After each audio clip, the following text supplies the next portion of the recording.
Republican Governor Phil Scott has turned down a federal request to send Vermont National Guard soldiers to Washington, D.C., in response to President Donald Trump's directive to crack down on crime.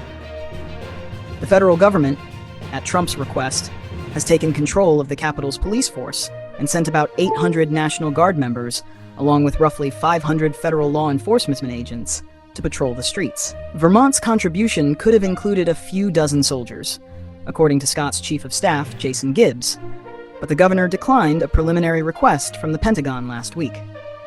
Gibbs explained that while public safety is important in the nation's capital and in cities across the country, the governor does not believe the National Guard should be used to enforce domestic law unless there is an immediate emergency or disaster that local authorities cannot handle.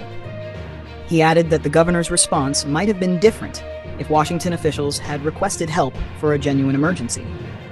Instead, the city filed a legal challenge against the Trump administration's takeover of its police force.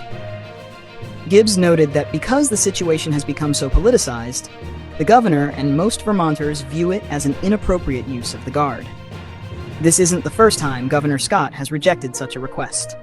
Just last month, he turned down the Pentagon's call to send a dozen Guard soldiers to work administrative roles at immigration detention facilities, saying it didn't align with the mission of the National Guard. His refusal has drawn praise from a group of retired four-star admirals and generals who wrote him a letter commending his decision. The letter, signed by figures including retired Admiral Steve Abbott, a former Homeland Security advisor to Trump, and retired Air Force General Michael Hayden, former CIA director, argued that the president's recent requests blur the line between civilian law enforcement and the military.